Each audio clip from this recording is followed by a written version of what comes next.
Let me check it. Hang on, let me get in here.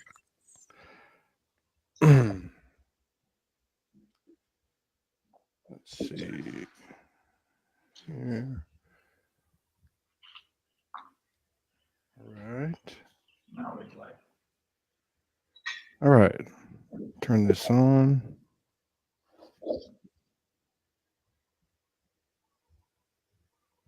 Test. Okay. We're good there.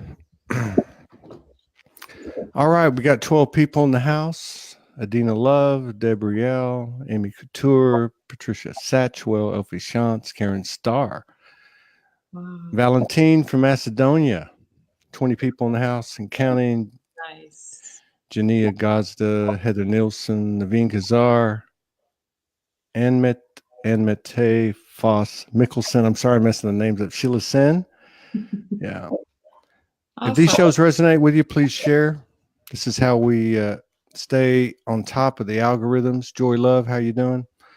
Tina Kazmarowski, Jean de Bouchen, Harlan Orlando Burr. All right. All right. Lots of known people and lots of new names as well. Yeah, awesome. There is. They're coming in fast. 45 people in the house. Marita's in the house. Israel, Michael Fox. All right. Okay, so this is Todd Medina and Vera Ingeborg, Soul Speaks 5D. We're going to just be talking about spontaneously real-time intel. Vera's been hitting it, the wake-up experience for a long, long time. I don't know how many years she goes back, but everybody knows her. So we're just going to jump into it. You want to start with the first question? Sure, we can do that. If you want to jump into the questions right away, no problem. I think this time it really fits to somehow get right into the topic, what's going on at the moment. Okay. So do you want to read it or should I? I got them right here. I just pulled them up. Okay, perfect. So we can start with the first comment. Oh, wait a minute. Hang on a second. Hang on, Morgan. Let's see. She needs the hotspot. Okay. It'll be on in 5 seconds. Okay. It's on. All right. So let's read the first comment or question. And it is from Lisan Thalia Steenmeyer. Did I say it right? Lisan Thalia. But I think she didn't even have, she just was more excited about it. But then the next question, I think she just said, yes, she said woohoo. Woohoo. We love that. Do you want to comment on that? Okay. Well, I'm always happy when people get excited to tune into Soulogy and get new information and just share the energy that we're all sharing. And that's, for me, something that's super important right now is connecting, online, offline. Yeah, you got that. Chris Tyler, how to live without the need. It's like the final transformation into trust, yet the ego is scared and finds its ways. Be it the mind or some outdated trauma or emotion, or even deeper. In one hand, it's easy. On the other, you are faced with a near-death situation that sabotages all the peace inside and overwhelms the mind, body, and primeval fear. The latest energetic purge made my ego do a hysterical demand to quit my spiritual path for the first time. Did it come out that desperate and bombarded me with stuff I thought I had figured out? Made me doubt my belief system, showed projections how sweet it is to live in a drama, that otherwise the traumatic experiences were all but an illusion, playing an old hurt, making you want to get attached again to your long shed skin of the false persona. Thank you, Chris Tyler. I'll hand that one over to you, Vera.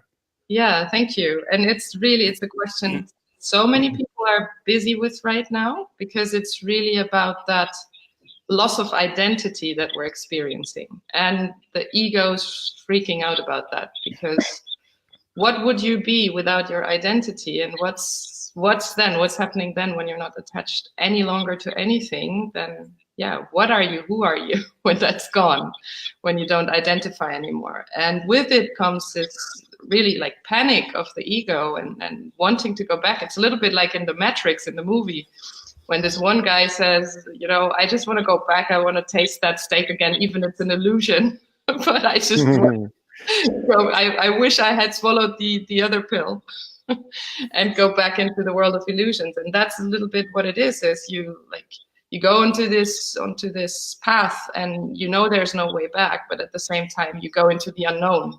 And that's the most fearful thing for the ego, because actually the ego is what thinks in need. So like she says, how to live without need, and there is not really an answer to the how. It's more this this being okay with it. Yeah, being okay with still having these feelings, being okay also with your ego freaking out about it. And it's important to embrace also the ego and kind of treat it like this little child that completely freaks out and doesn't understand anymore what's going on, and really talk to it and calm it down and yeah, tell your ego it's okay. The more you judge it, that's basically your ego judging itself.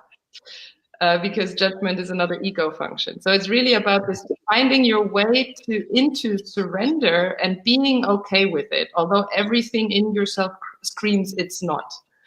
And it's what adds into this is these huge cellular memory releases that we have, which makes it so intense, because in the end, it's not only your ego that is reacting like this, but you have to deal with your whole family lineage trauma that is coming from your cellular memory that you have already been born with. It sits in your cells, and that is a biggie. And also appreciating yourself for doing this work now to clean and cleanse the whole family lineage. It's not a small task that we're doing.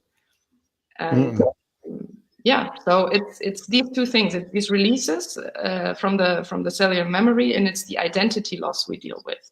That we actually go back into, you know, we're part of the whole without identifying with a role or with a mask that we've been wearing, or with a certain position in life, or with a certain status we gain. And all of that falls away. Yeah. And I would go a couple of comments on that. One is, yeah, we're not just doing it for ourselves or for our family lineage. We're doing it for the whole damn collective. And I say that with all the highest regard in all of our incarnations, right? Yeah. Chris Tyler put up a comment and to follow up with the question and said, like the previous experiences even do not exist, or do not, it went away, but do not matter, or something like that. And that's true right up to this very point. Yeah. And then the other thing I love what you said was, you know, it's not about how.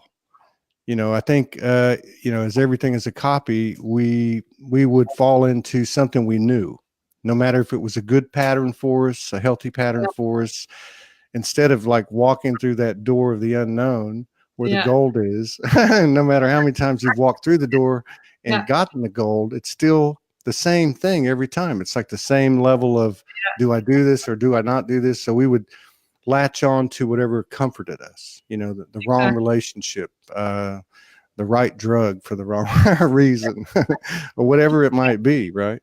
And so it's not really about how. We all know how. No, and it's also not about right or wrong. It's all right the way it happens. There is no wrong path or anything. It's all an exploration. It's not about getting as fast as possible from A to B.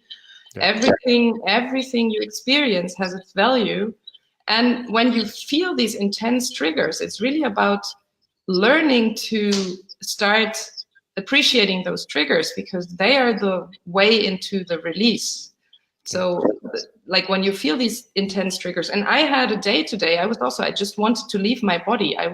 Because I was releasing from my cellular memory as well, and it felt so uncomfortable. I just felt like I don't want to deal with this pain. I feel so uneasy in my own body. I just want to leave this behind. I don't know how to handle this. And yet, you know, okay, this is going to pass, and you're going to be okay again. And it goes quickly when you don't go into the interpretation of attaching something to it.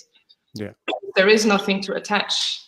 But these situations are super uncomfortable. It's not that we're just gonna, you know, like, I love the triggers. Come on. And it may not even be a trigger. We had 2 days, really 2 days ago. Yeah. So we had an experience the night before, I guess, which would have been 3 nights ago, whatever, 2 nights ago. Anyway, part of that experience was that we did actually step outside of our body, just, like maybe a foot or so.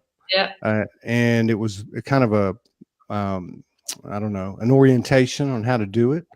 And then we heard your legs from the knees down are going to feel very heavy. And the reason you do that is because that's what holds your body still or whatever. I don't really remember. But the next day, all day long, I mean, we both went through physical discomfort, severe enough that we took pain pill or whatever, I took an aspirin, whatever. And so, yeah, it's not even judging that and like looking for what it is. It's just a matter of what we've done, which is one of the first things that you said. We got to give ourselves a little credit, what you've done and what happens to the body as a result. Yeah. It's just like, you don't even have to think about it. Just let it pass through. The less you resist it, the easier it goes through. Yeah, exactly. It's learning to appreciate it. It's not about being, like just excited about it. It's I don't think anyone can get excited about it. Just really learning to be okay with it and to know this is important. Actually, this is a very important point I'm going through right now, and just keep on going, not getting caught up in the spiral, trying to interpret it or trying to understand it, but really knowing, hey, it's going to pass. These things that we're releasing now, they're not about understanding anymore. We don't need to know where it comes from. There's no memory attached because it's often not ours where we actually were there. It just sits in the cells. Yeah. So there's no active memory attached. And then we don't have to go and find it to release it. It's not necessary. Yeah, it's happening. And let's see now. We got the next one is Annette Foss Mickelson. I feel like I'm going into my old self again. I know it's not true, but I like doing things I did before 1991 again. Badminton, knitting. My body is like waking up after 10 years in bed. Ha. No, really, my body feels old. Ha. I used to paint and can't even find the purpose there anymore. I feel lost in a good way. Is anyone else going through similar things? So back to the basics. And Minisuk Marina says, I feel you. Yeah. So. Yeah, I can relate as well. And I've heard it from many other people that they have this sort of experience, like if they flash back into where they used to be at. And Sandra Walter, actually, she put it really nicely. She said, what we're doing now is we're integrating our past learning experience and our future outcomes, intentions into the present moment. So what plays out with that is also that we rediscover things we used to do, we used to love, but we forgot it on our own spiritual awakening journey. We were just busy with other things, and we were completely, like going into new things. We had new interests that were coming in about energies, about certain methods, about healing stuff, and until we come to a point where we integrate all of these dimensions into the present moment. So what happens is that the memories that gave us joy and that were important to us in the past, they come into the present moment.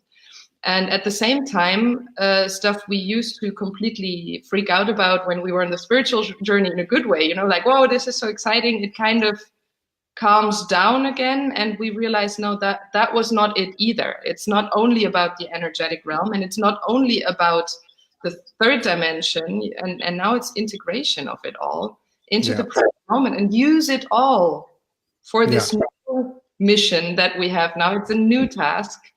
Now that we went through all the cleansing and all the preparation, now it's the creation time. Now this is what's coming more and more in is we are already starting to co-create, and yet there's still a lot, of course, where we have to deal with, and then the momentum kind of falls away again. But that is what's coming, where we're preparing for now.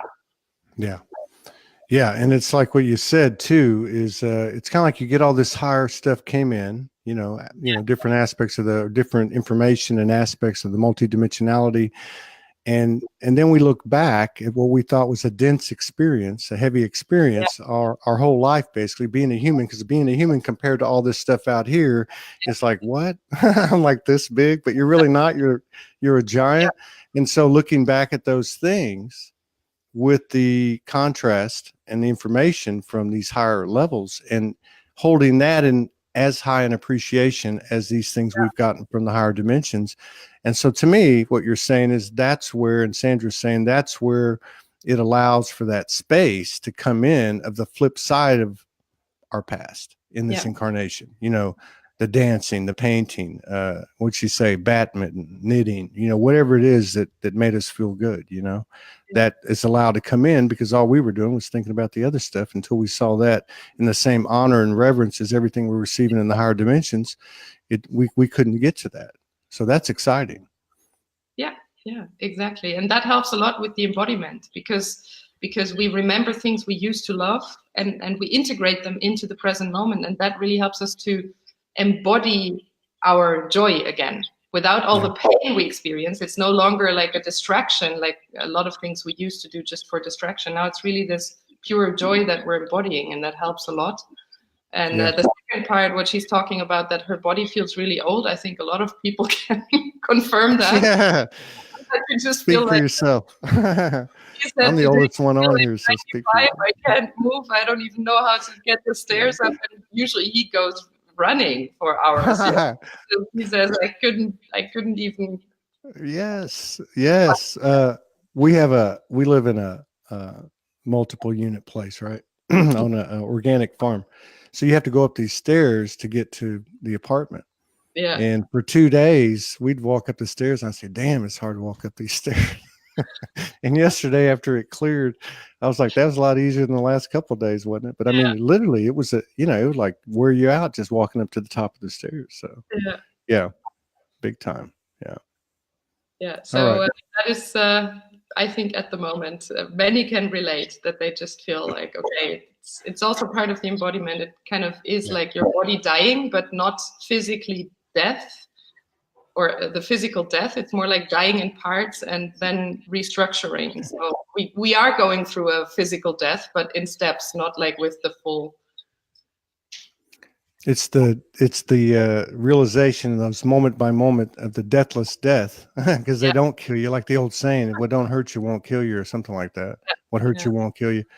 To find out there is no death, you know, or to actually embody that there's no death, because how can you embody divinity if you even have, you know, one little iota of fear of dying? Exactly. We had an experience last night. I really was holding space. And so when we lay down and do what we do, one of the things Morgan saw was she actually saw herself being born, and all through the different aspects of her life, kind of like, you know, going past the death of those experiences, right to the point where she got very old and just curled up in a ball and died, and accepted it. And it was smooth, and there was no, you know, there was no resistance or fear or anything. It just happened in a beautiful way, Cool. Yeah, that's the thing, that you can see it as something beautiful and as a part of a cycle. And the fear of it is gone. That is so so priceless. This feeling of just being okay with it. Yeah. Let's see, Manasuk Marina, how to be faith? How to be faith? ? How not to trust eagerly, but embody trust. It feels like the energy keeps pushing us to our last boundaries, and every day comes with its dose of simple joys and extreme cleansing. And yet the outside situation is not moving much. Job, encounter, life opportunities to make things happen. I wonder if there isn't a common feeling of losing faith in ourselves, life, our purpose, while we know it's impossible to click back to the 3D world.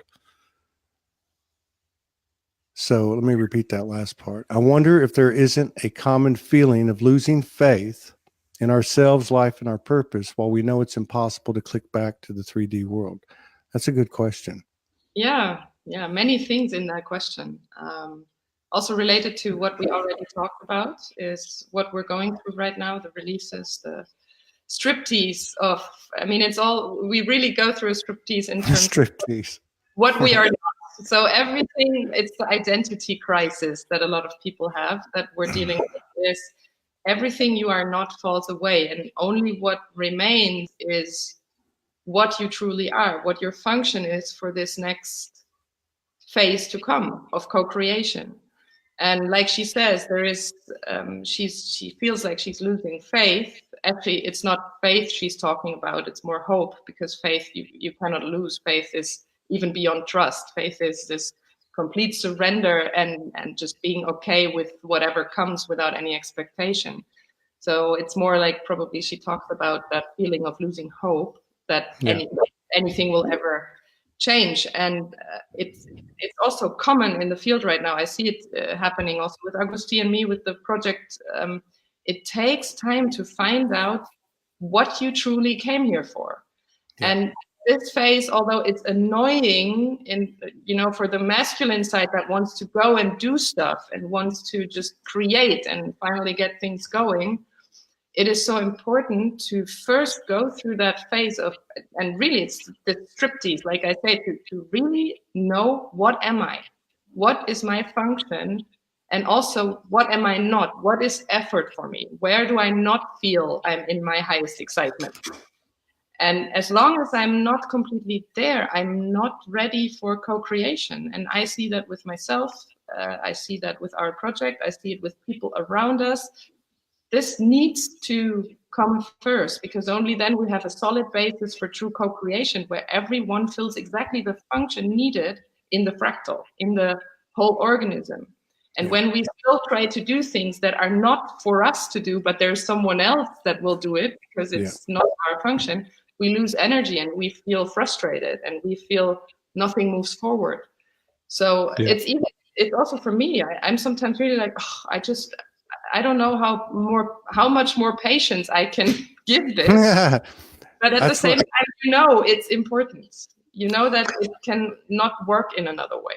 I love the question. I love your answer because they're tied together to me. So that whole thing about the identities falling away, which were the vehicles of your manifestation abilities, basically, whether they were flawed or not. But seeing these are being these higher multidimensional aspects and knowing, feeling your body.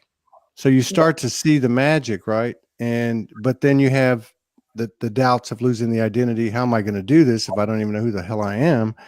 They kind of merge. And then going to what you're saying, you know, too, about, you know, finding out what your mission is. Well, you know, let's use me as an example. So I find out what my mission is at Soulogy. I've been hearing it for years, right?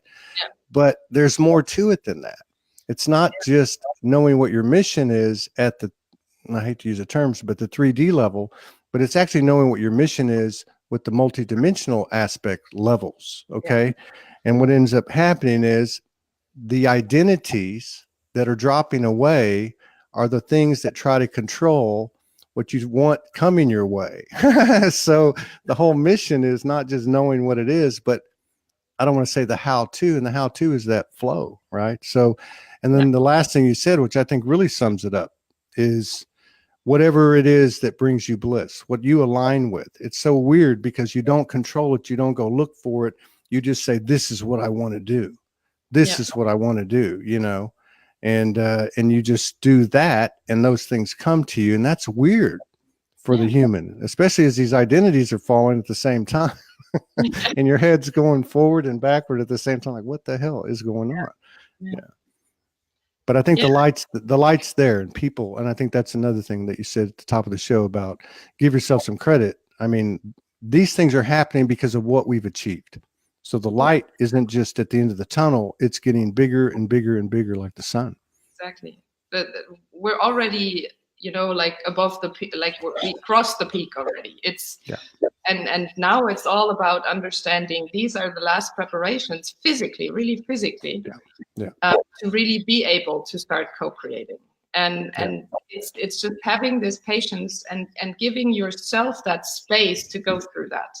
to not get impatient with it, knowing, like, okay, when I feel like doing something, I'm going to do it. But if I have a day where I'm just completely knocked out and I don't feel like creating anything, don't force yourself. It's of course, it's a learning when you do, but you just realize I lose so much energy when I'm doing something I don't enjoy. Yeah. And that's what we're learning now, is really only when you feel joy, when you feel excitement about something, go do it. If there isn't a clear impulse to do it. And it's weird and it's confusing, because in our journey, we first learned we have to do it all on our own, because we needed to detach from people where we were dependent on.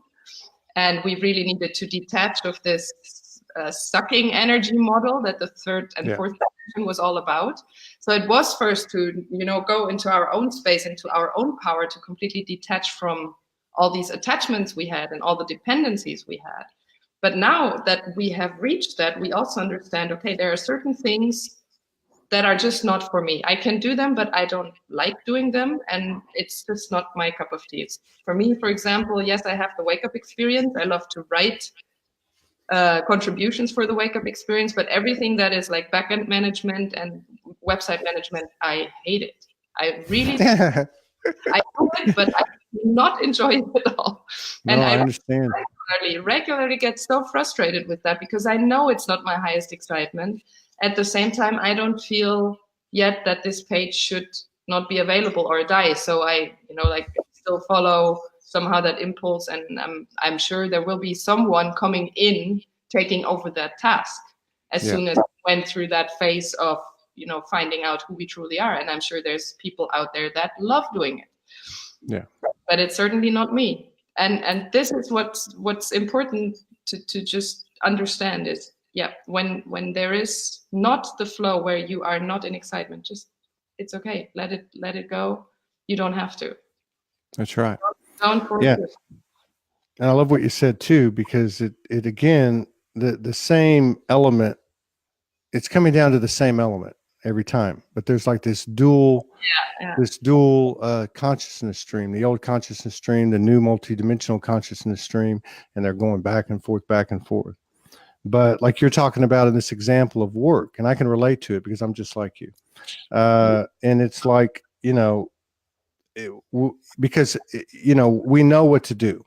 Like our heart's telling us what to do, but it doesn't make any sense to the other stream of consciousness. Yeah. Now, an interesting thing happened last night too, when we lay down to do her thing. Right. Again, she brought in a voice, or kind of an infinite intelligence voice. And part of it was really interesting, because now that we're talking about it, and there's no coincidences, so that we basically have the ability to be two places at one time here. Yeah. So the two consciousness streams that I was just talking about. Now, what Morgan got, was that we're moving into a time when a third one will be able to hold space for all three. So if we think about that, and we think about the progress we made as I'm sitting here talking to you, we're in a game where it's like 50-50. But as this first of the multidimensional aspects will come in, we'll now have a majority. So it'll be easier to stay in the heart and basically defy conventional wisdom, or the 3D paradigm. And again, like everything we've talked about for the last few weeks, is it's contagious, and it will expand on its own. Yeah, that's it. And the more we come together, the more we connect, whether it's through your platform, whether it's, online through Facebook, or yesterday we had the big Soul Tribe meeting here in Netherlands with Lindsay and many others. And that's important. Did you go? Yes, we were. You did. I thought I saw you weren't going to be able to go, so you went. I thought I wasn't, but I could in the end. So it was amazing. How many people were there? Was there a lot of people? I would say like 25, maybe. It was pretty big. Wow. Marco, Hank Verharen was there. Yeah, exactly. Marco, Hank, Lindsay, of course, then a couple of people that were in our circle here for a while already, that were also here at the birthday party. Yeah, then a lot of people also from Den Haag, there where the meeting took place. So it's really coming more and more together. And what you see is that all these fractal parts are like now coming together, you know, like all the little bubbles that were there are finding each other, and even whole teams are finding each other that have a specific purpose. And we've had a couple of interactions now with other soul groups or teams the past days where you realize, okay, there's a whole other group working with another thing at a different level, like sacred geometry, for example. And they are about to, you know, like deliver into things that we are doing and vice versa. So there's a lot of exchange going on now. And that's beautiful to see how it all starts to make more and more sense how this is going to work and look like once we really start the co-creation. And it takes on physical evidence, which makes it easier for that old stream of consciousness to just shut up and let it happen. All right, let's see. To, you know, when you have a meeting like that and you just feel the energy, you experience the energy, you don't need anything else. You know it's happening. That's right. You feel it. That's right. And that is the alignment of the heart, and just stepping through it with the alignment of the heart, whatever it may be. Yeah, exactly. Michael Petrus, was too, who? from Israel. Who? Oh, Michael. Yeah. So he's coming on soon. He's cool. Yeah. A lot of he's social good people as well. Man, that's incredible. Yeah. That's like 6 people you named already. Well, you, Augusti. Yeah, that's 6, 7 people. Thank you so much for connecting all of us. You're very welcome. And thank you all for being a part of this. Petrus of Boda, it's funny. I'm writing here a question for you, Vera, and suddenly I feel the answer. I know it. I only didn't listen to it in recent days, and then another and another. Oh my God. And suddenly I feel such a strong, beautiful energies in these connection here with you, and you're our friends. I have no more questions. I'm smiling from ear to ear, so thank you. And see you tonight. The first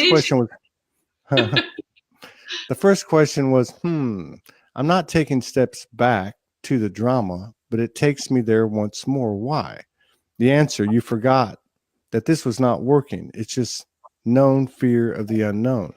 You choose the known way, but it's not already safe. The new world is on your palm. Live it in love and open to the structures of the new. Very cool. Oh, yes. Well said. Actually, exactly what it's this energy. When we connect, then all of a sudden you have this vortex and the answers come and you feel it. And beautiful. I love it. Yeah. Isn't that interesting too? And how many times, and I guarantee you with the people watching the live and the replay that you have a question pop up, you know, and by the time you either are about to say it or as you're saying it to whoever you're talking to, it all comes to you. And that, I think that is that alignment of the heart and the congruency of souls connecting too. Yeah. So there's another thing that's been coming in my life. I think we've talked about it, and I've talked about it on other shows, but I know it's a collective deal and it's exciting as hell. All right. That's why I'm really interested to sit down with some men. Gusty's coming on, Michael's coming on. I mean, I think Morgan said we've got 72 and counting shows for March. And so but this thing is this landing. You know, I remember September when I met Morgan, September 2015, right then or shortly thereafter, I started seeing all these posts about the divine feminine has landed, you know, and it went on, to like last summer. It was just like totally like a seesaw. One side was up and the other side was down, and he was getting the shit kicked out of him. No, but now you're starting to see that. And we experienced that, and we saw it in the collective. We saw it in our own situation. We know from other people that have reached out that they're getting it, and it's not being talked about. So that's even going to amplify it more. But something's going on collectively with the masculine rising in its power. And we're talking frequency, but it mostly shows up in the male incarnations. Have you been experiencing this? Have you been seeing this? Yeah, actually quite a lot.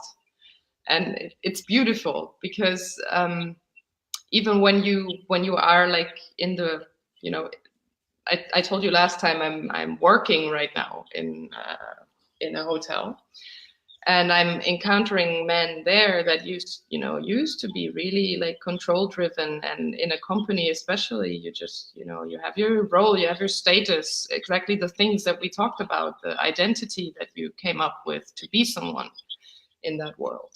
And seeing these people, the heart opening there was for me the first step that I thought, wow, there's really something going on, because they listen to when I have something to say, and it's just feedback, and I'm telling them, this is what I observed, this is where I feel you are really going into a direction that will not lead to the success you want to, and I'm happy to share it. And my experience was always the masculine usually goes into either, like closes down or goes into fighting mode when they feel attacked. Yeah. And none of that happened. It was really it was the opposite. It was like, oh my God, I'm so grateful you say something, because that's exactly what we're struggling with right now. And actually, we're a bit clueless what to do with it. I was like, wow, this is the first time I've ever That's like that's regular business world. So yeah, that somebody just says, oh yeah, we're really struggling. So great that you want to give us feedback. So that was the first thing. Then what totally blew me away was my dad. I don't know if you saw the post that I did. No. My dad gave me feedback on my Oh, I saw that. Yeah. Well, go ahead and talk about that. Yeah.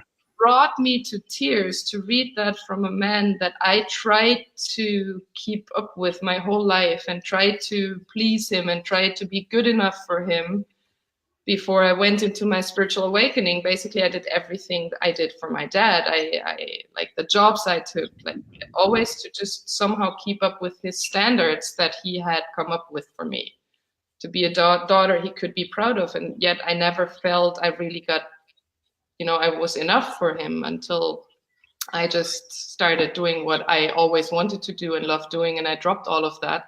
And he had, of course, one trigger after the other with me changing my whole life. And all of a sudden, I was not the daughter anymore that he could mention and say, oh, well, she's driving around in a camper van. And it was not something he could share with his friends and like in this old way of feeling proud of it. And it's been the past couple of years already that he opened up more and more to what I was doing, but he still didn't really understand it. And then he wrote me this message after the latest blog, and also that he actually reads what I'm writing is astonishing already. And that he just showed so much appreciation and so much love. And you can like, if people want to read it, it's on my Facebook wall. But it was just so full of love, of pride, of respect, and of gratitude for what we are doing, and understanding that this is what I need to do. So he basically was completely aligned with the mission I took on, and there was no doubt about it. And that was expressed in such a heartfelt way that I just knew, wow, there's a big shift going on. Yeah. Because to be so closed, and he used to be very conservative with everything, and it was a complete turnaround. Also with someone that's not on the regular spiritual path as we would define it. And let that be a point of a point of fact to any light worker out there who's been doubting themselves when they've been alienated, on the surface from their family. They're watching everything you do. Keep going. Right. Yeah. And then, your information has always been very, very organic. So to me, that's really pure intel, what you're talking about in the workplace and with your dad. I think we're getting to a point now when a man gets lost and he's with a woman, he might pull over somewhere and ask for directions. Or maybe just not even stop the car and just ask her for directions or what to do. It's funny that you say that. Yeah, no, that's one of the things. I wasn't trying to get into your personal stuff. It wasn't at that at all. But I know it's as tight as the connection is the two of you have. And looking at my own situation with Morgan, and it is a little comical. But what makes it so good right now is the reality that force of nature, of the universal nature, that other half, is not just kicking in, but really starting to understand that it's always been there. And that maybe on this from the 3D perception that dominated us, we couldn't see it. We didn't have men's intuition. It was, it was different. But when you look at the whole thing, you're starting to see that he was holding space the whole time and he knew what he was doing. This is one of the things that Morgan and I came to, and it was pretty. And like I said, we had actually had a phone call this morning.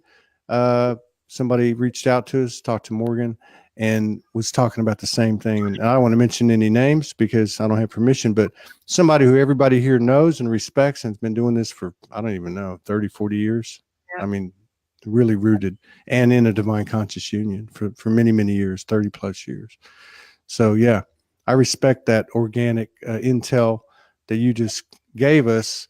And not to take anything away from anything coming from the higher ups, but to me, this means more because as Morgan says, it's embodied, it's happening. If it's not embodied, it doesn't mean anything. Yeah. Yeah. And I'm sure a lot of other people see it happening, that all of a sudden the masculine comes back in very surprising ways. Yeah. And it's of course it's all perfectly orchestrated, and it needed to be exactly this way. It's just in nature, it's always the feminine first. It's preparing the ground, being the fertile ground, and then the masculine can come in. But at the same time, and we talked about it before, but the triggers of the masculine to bring the feminine into its power were necessary. Yeah, it's not possible the other way around. Right. And we're now in that place that now we can be that space holder for the masculine to follow. And for that, the inner union was necessary, whether you're more masculine or feminine on the spiritual path. But the first wave that is now the space holder, that was necessary to get to that place within you. Yeah, very much so. Very much so. And we had an interview with Susie Byler. And in that interview, it came out, I think, Susie said to us, how do you call him in? Something like that. Yeah. And Morgan said, you don't. You share with him all your tools, because we were talking about divine conscious union on the subject of, how do you find whatever, and you share with them all your tools and, facilitate what you can, and then leave them alone. Her eyes got really wide. And I think that's what it is. And I think at some level, because it's so complex from where we came from, that there is a yin and yang thing, always multiplicity to that.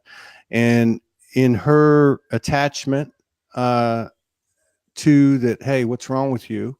Knucklehead, pull over and ask for directions. And, the resistance to the possibility that, hey, like anything else and everyone else, the universal law, you got to find your own way. Nobody can do anything for you.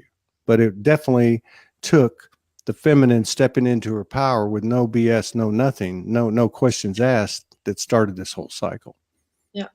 Yeah, absolutely.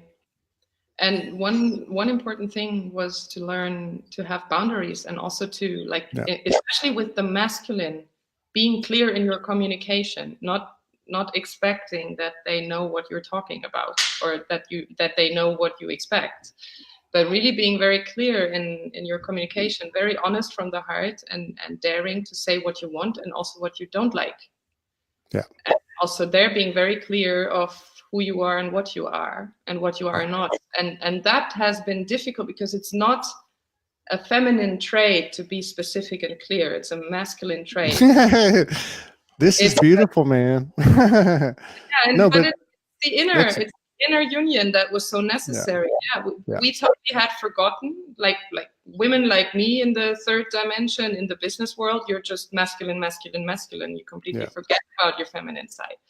And it was really necessary to integrate that feminine side again, and to really relearn the things we had lost. But at the same time, it's also not about just being in the feminine and totally, abandon everything that was masculine. And that was the inner union that was necessary for the divine feminine first, to also understand, no, it's both. Yes, I'm more feminine, but that doesn't mean I don't have any masculine traits. And this clear, specific communication on what you are, what you are not, without any judgment, without any expectations, but just being clear on that. That's a really big part. Yeah, it's huge.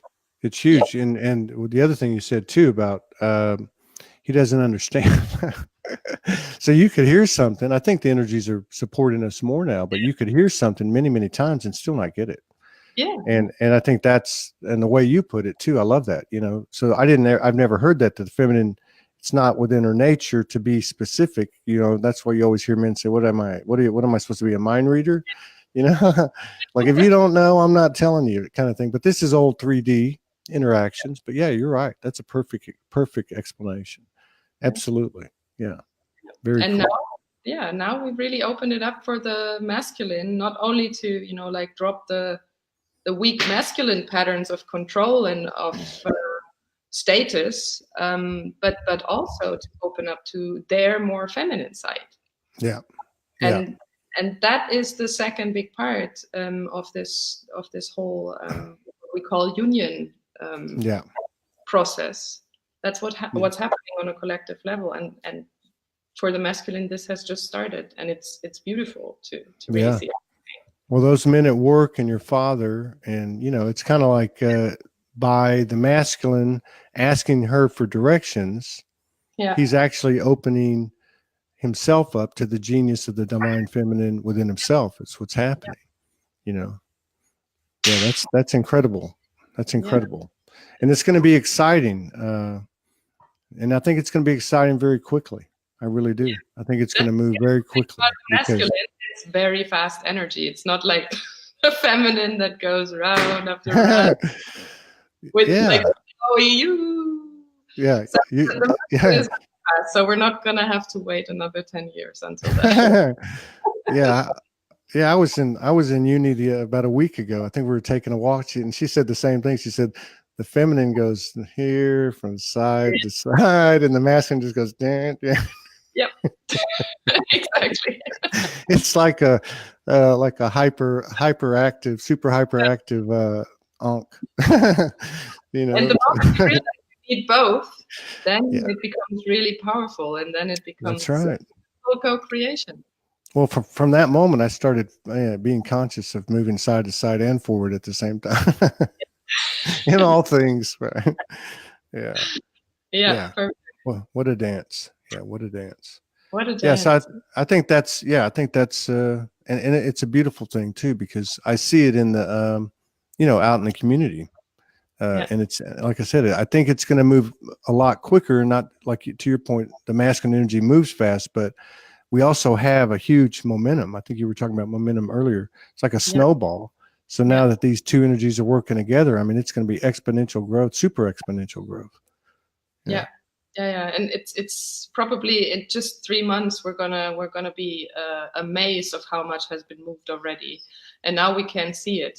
Now we can't even imagine it, but that's the whole point of it. We're not supposed to imagine it anymore or to expect it anyway, but really create from that 0 point and moving from the moment to moment and following these impulses instead of thinking about there it is again, the how this is going to play out. It's really learning to let go of all of our ideas of how New Earth should look like.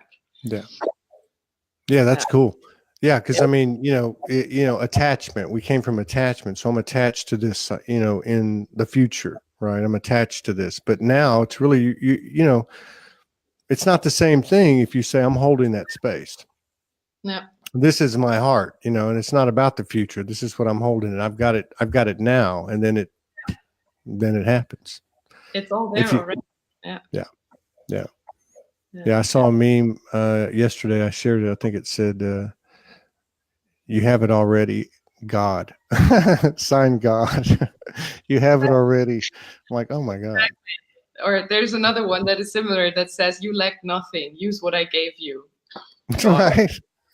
What else do you need, man? Right? Oh my God, that's hilarious. Absolutely. That is hilarious. Very cool.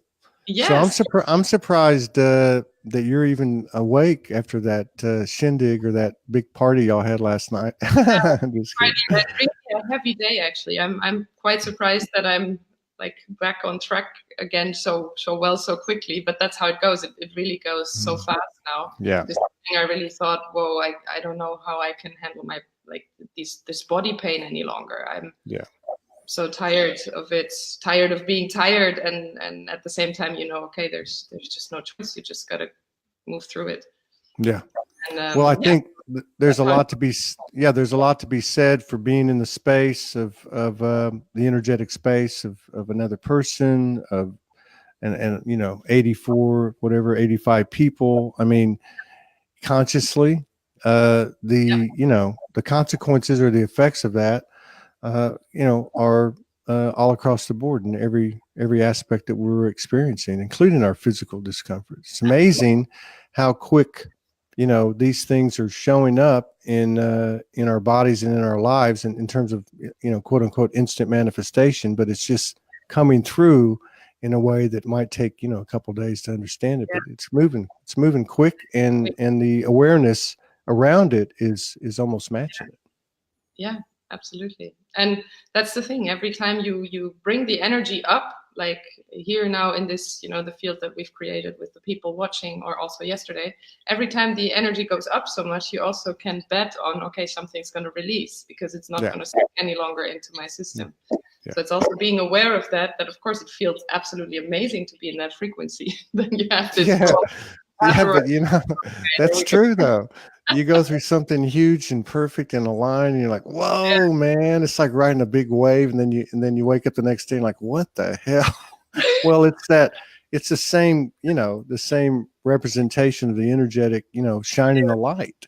You're shining the light, and we did a session the last couple of days, and part of it too was we were in that state of the physical, and we asked about it. She in particular was having a problem, more intense, had to take an antibiotic and stuff. And so we asked, and what it was in these two organs, just the very remnants, like the darkest, hardest mass.